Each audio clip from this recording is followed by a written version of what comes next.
Hello, everyone. This is Christine Brinza, Senior Curator, and James and Louise Glasser, Curator of Art of the American West at the Tucson Museum of Art. Welcome to Cookies with the Curator. Today, I'm here with Julia Arriola, and she is an artist who is in the Tucson Museum of Art collection. I'd like to introduce her to the group today. Hi, Julia. Hello. So I'm glad to be able to speak with you today. Your work is new to the collection, and I just feel that it's very pertinent. And so I'd like to hear more about your career, more about your background, and inspiration for the piece. How does that sound? That sounds great. But more importantly, I'd like to discuss my cookie. Oh, yes. So what did you bring to share with everyone I today? brought this cookie. Ooh. It's galleta amarillo, literally yellow cookie. And it's Mexican cookies. Got it at Cardenas. Delicious. It tastes like vanilla, and it's not real sweet. And look how big it is. It's like, you can cut it in half and have one in the morning and then have the other part with your lunch. Oh, that sounds Perfect. perfect. It's perfect. And it's just really crumbly and tasty. And I highly recommend it. Have you Ooh, been to Cardenas? no, I haven't. Oh, they've got a lot of really good treats. So Oh, you're good making me for jealous. Cardenas. Unfortunately, it's a virtual sharing, so I can't have a bite. That looks really good, I have to Oh, it say. is. It is. It's really good. Yep. Oh, yeah. So would you say Hmm. that's a favorite of yours? It is my favorite. I head straight for their bakery section, and I get those first because they are popular. And so it's like I kind of go into deprivation and get as many as I can. Oh, I hear Sorry. you. I I hear love cookies. I love cookies. you. Oh well. That's all I've given right. up, I've given up so many other things in my life. I'm not going to give up cookies or coffee. All right. That sounds like a plan. Yeah. Well, I don't know if you know this, but this is Girl Scout cookie season. Oh, And yeah, I just got a box of cookies and I just opened it for this occasion. Um, so oh, I wish we could share it. yeah, good old Ooh. Samoas. These are one of my favorite Girl Scout cookies, and they're Oh, super yummy. chewy, and they got the coconut and the chocolate going on. I think if I were to take a bite, I'd be for a while there. So I know maybe, if I take a bite of mine, I'll just be talking with my mouth full all the way through. So, yeah. So maybe we'll hold off just for a few minutes. Yeah. yeah. Yeah. So, okay, good. We got some good favorites to Yes. ponder. Yes, for the end. Well, I guess we should move into the art portion Let's of move our into the art. talk. Yeah. Okay. Yeah. I'd like to give a little bit of background with myself. I went to school. I went to art school later rather than sooner because I worked in factories, and so I actually didn't go into school until like 86, Hmm. and to get my bachelor's. And but I did work at factories. I did an assembling, and and I really think that electronic factories that really had a big impact on my work, especially my attention to detail and things like that, because that's important in electronics. And so I think that really had there was a lot of influence in my work from that. I'm glad I did that. I'm glad I went into the workforce first and then went to school. So Oh, okay. yeah. So, were you always interested in art, though? Absolutely, absolutely. My mother even said that as a little kid, I was always drawing something, and always off into my own imaginative world like I am right now. And uh, and I did draw until I hit puberty, and then I just I went off the skids at that point, and I just didn't have do any art at all. In fact, well, I went into 12 step, and that after all of that, because I really had a problem. So so yeah, I went into 12 step in 83, and I've been in there since. So, and Okay. that had a big impact on my work too. I really think that if I hadn't have done it, there's no way that I would be here today for one thing, or even doing art. So a lot of things opened up because of that. So I'm really grateful for that. And I like to tell people that because you never know. That's right. And everyone's lives take different turns. Hmm. Yeah. Absolutely. And the turn that mine took was, it was just crazy abrupt, but my God, it's just been fantastic. Well, glad to hear it. Glad to hear it. Yeah, yeah. Uh-huh. So, what kind of artwork do you do in general? Can you just give me a synopsis? I do I do drawings. I've always done drawings, and I've always done sculpture, some sort of a sculpture, and assemblage. The thing with my drawings is that whenever I draw something, I've always felt this way. I've always wanted to know what was happening on the other side of the drawing. Kind of a surrealistic look, just kind of going all the way, getting in the back of the drawing and getting, if it's a person or a creature or something, getting the back side of their head and that perspective that they're looking at. So that's, Ah, I think that's what led me into the whole sculpture thing. And so it's that 3D thing. I just like looking at everything from different sides. right. And so you take a drawing that which is two-dimensional Uh-huh. and you create this three-dimensional space for it. Yeah, although right now I'm working on ledger drawings, and it's interesting because this is what I found out about my work. My ledger drawings have a tendency to really lean on history. My sculpture tends to lean on contemporary issues right now, and my assemblage is both historical and contemporary. Okay. So I've been able to see this because I've just had a whole lot of time to analyze a lot of things. Well, it's understandable. Yeah. What inspires you in creating your work? Oh wow. I know that's a big question, isn't it? Things that are happening around me. History. I was a history curator at the Arizona Historical Society. So I just like, one of the things that I loved the most is when we were getting ready to do a show and we wanted to have photography involved, uh, images involved in our exhibits.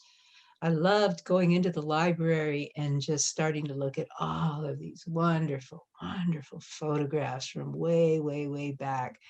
And I just love them. And like, it's like once you start looking at one, it leads you to another, and you're just looking at all these different time periods and things that are happening.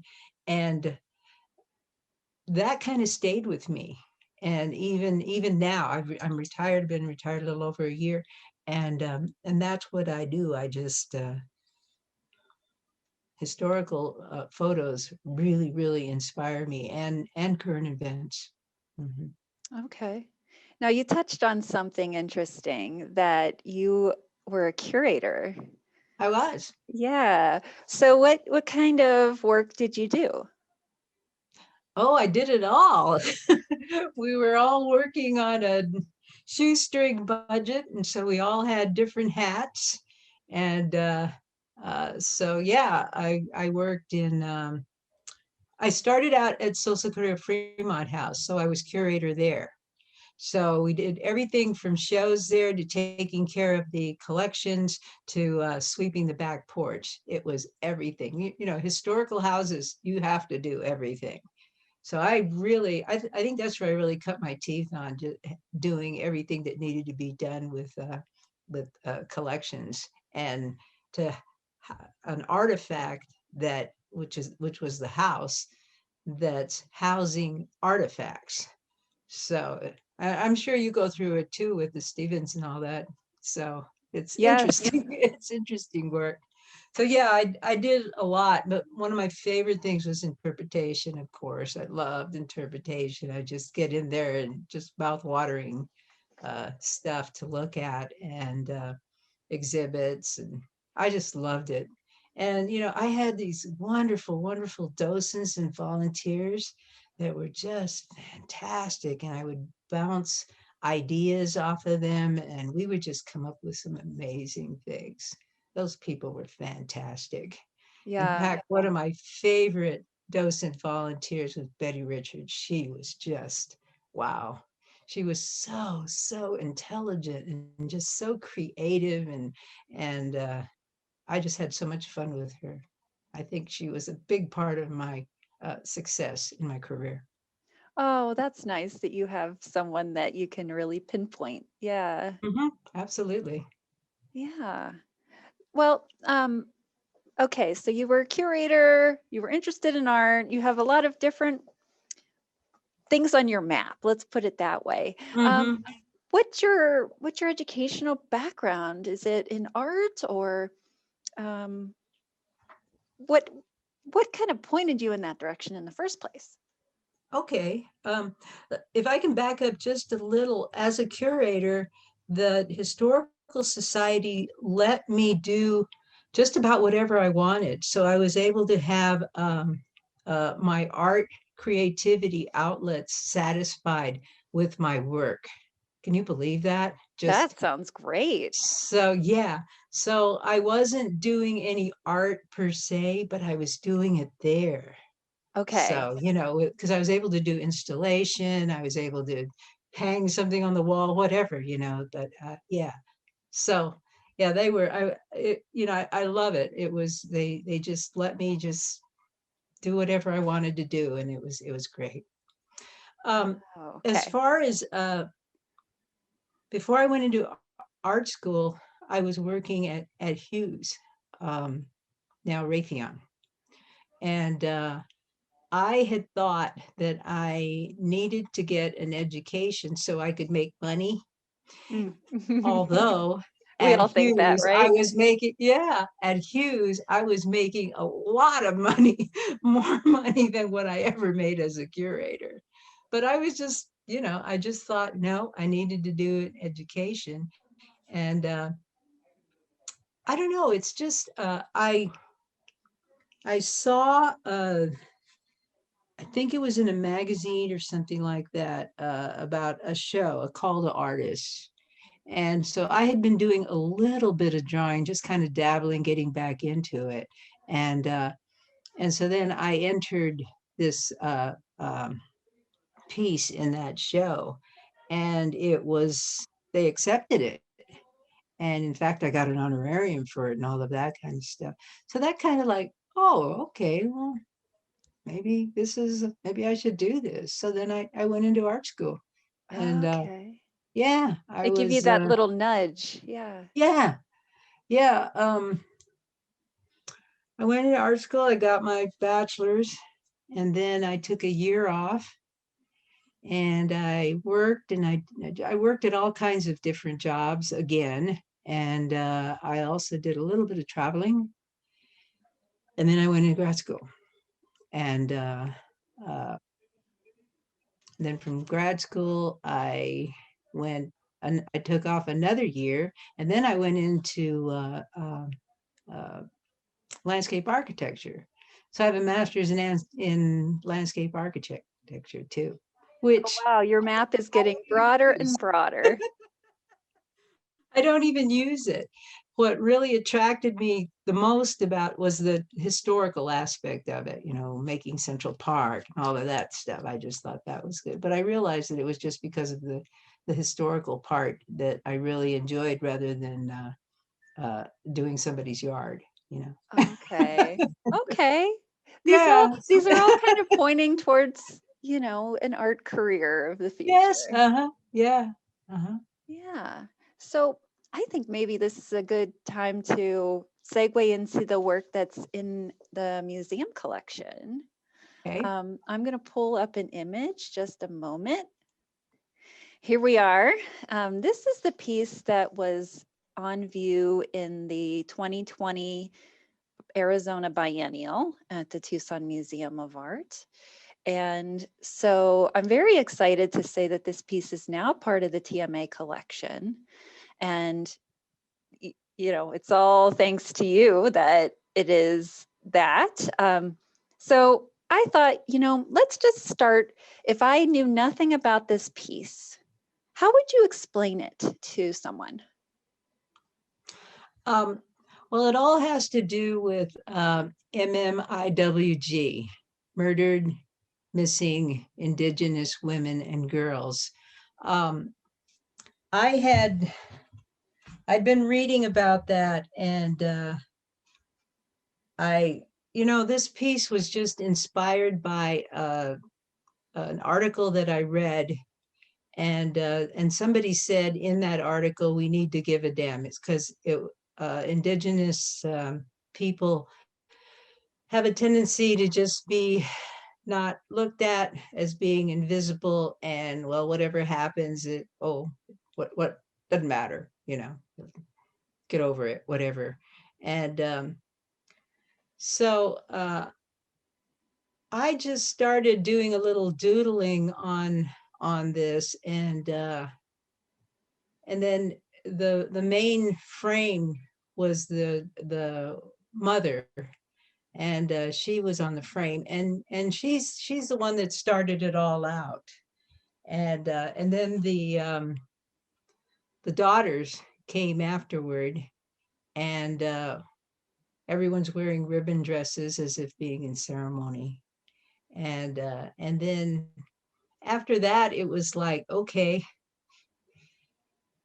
And these this is are kind of a, these pardon me? dresses are like paper doll cutouts, right? With those little They white are like paper doll caps. cutouts, because they can like go on anyone. They really can. And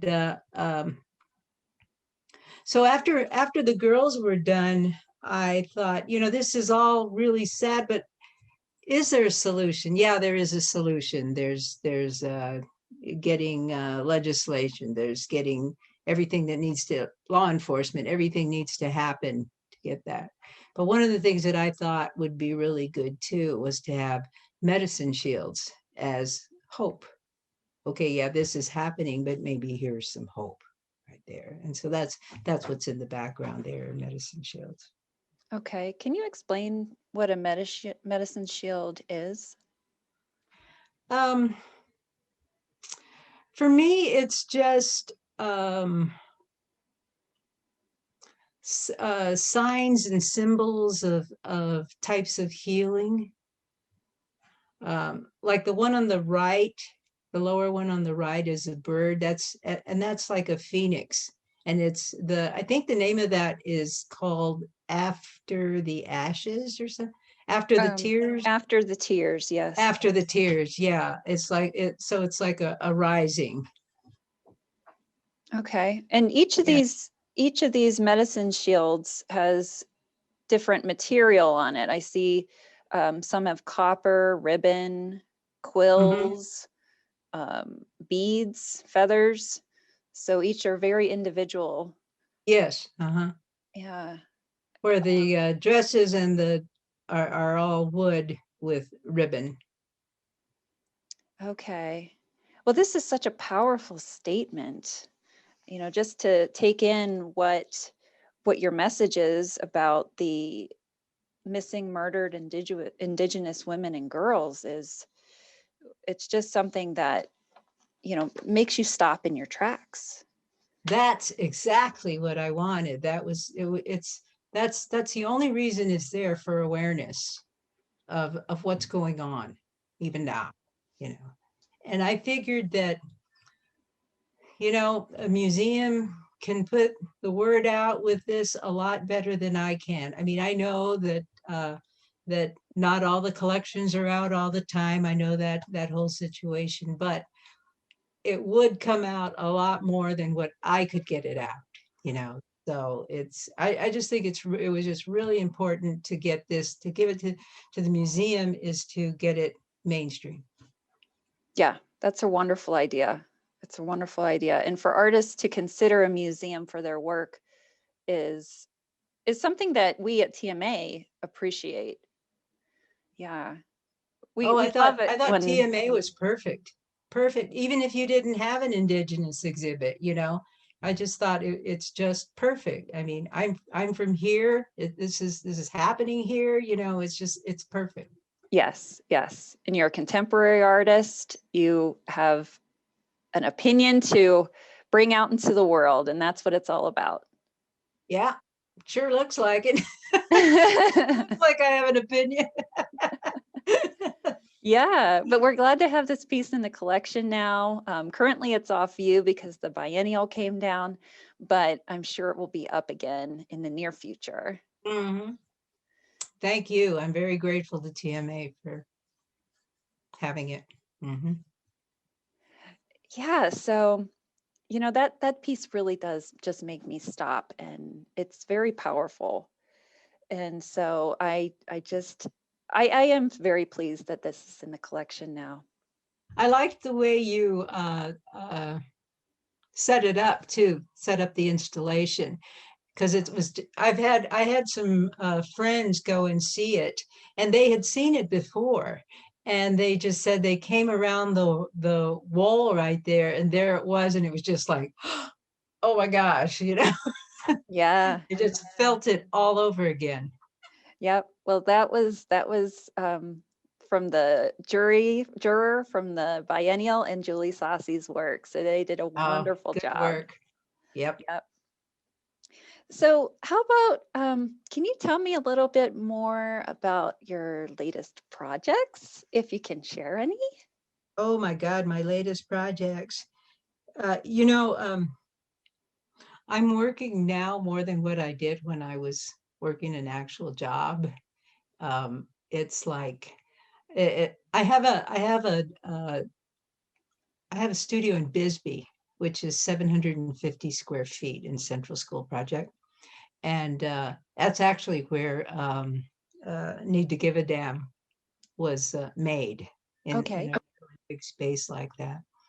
Um, let's see, I forgot where I was going with that because I diverted. That's okay. The question again? We were talking about your latest project. That's right, my latest. So what I'm doing now is I'm doing lots of ledger, because Mark Sublet at Medicine Man is selling it like crazy. And it's like every month I have to take something in. And so I'm doing a lot of ledger. I have to stay on top of that. I'm doing work with Sculpture Tucson. In fact, I was asked to do a piece for their new sculpture garden, and we are installing February 11th. So the piece is done. And it's a dress again, similar to what you have, but totally different. And it also is for MMIWG.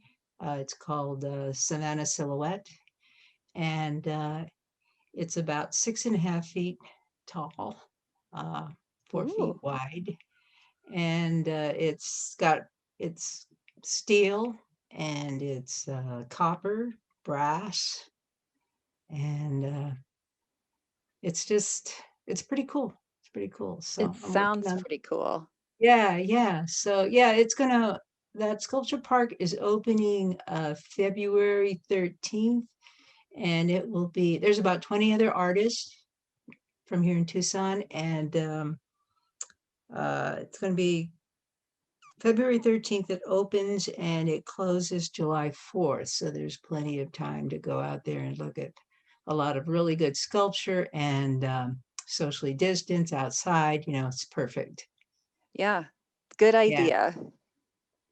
So then I was also asked to be in Sculpture Tucson Festival, which keeps, they keep moving it, moving it, moving. Everything is really fluid right now. So now it's normally in April, and so it was totally canceled, and now they're going to do it in November. So I need to come up with some work for that. So we'll see. So yeah, I have a lot of stuff on my plate right now. That's okay. Keeping busy Yeah. is good. Yeah. What else is there to do? It's like, can't go out, can't go to movies, can't do this, can't go. So I just Right. work. That's right. Well, I mean, my next question to you is, how has COVID-19 affected or changed your work? It has been an amazing year for me. 2020 was an amazing year art-wise for me. That's when Mark picked me up. And once he picked me up, things just really, really started moving quickly in my career. And I wouldn't have even thought that. It's like, I'm kind of on the other end of the continuum right here. And all of a sudden, my career is like moving forward.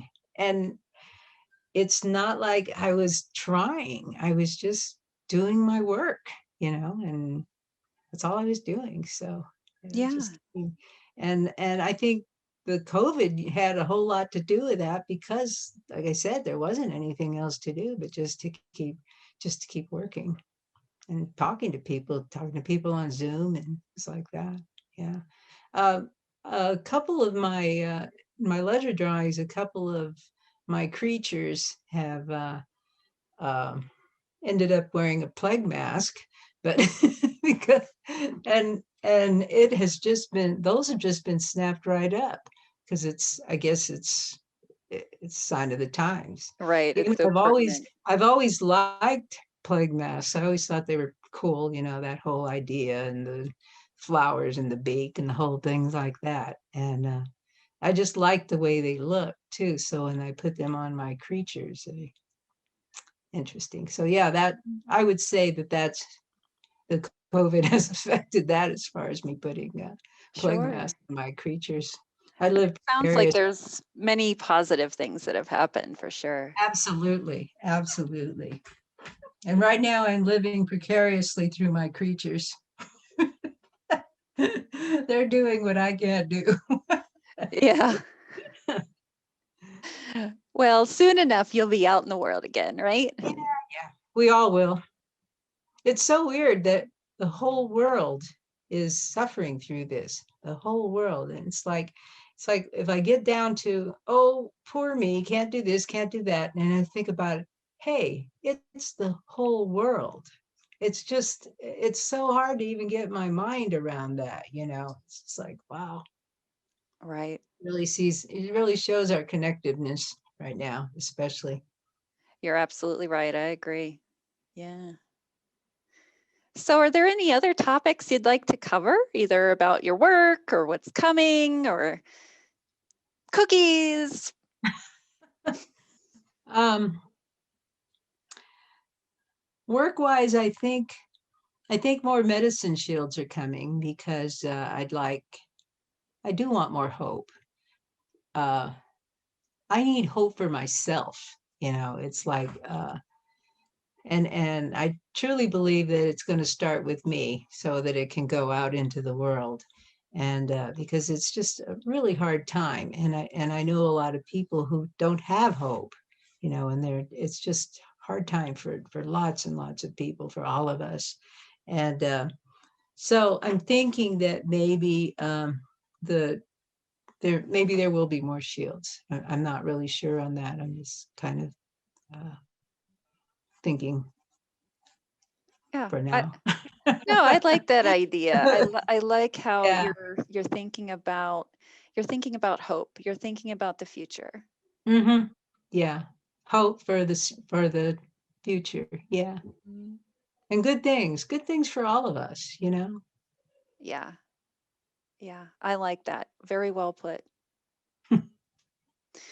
So, are you ready to dive into your cookies? I am ready to get into my cookie. It's waiting for me. All right. Well, I guess we could sign off. And thank you for being with us today. I'm Christine Brinza from the Tucson Museum of Art with Julia Arriola. Thanks again for talking with me, and we'll see you later. All right. Bye. Thank you. Bye-bye.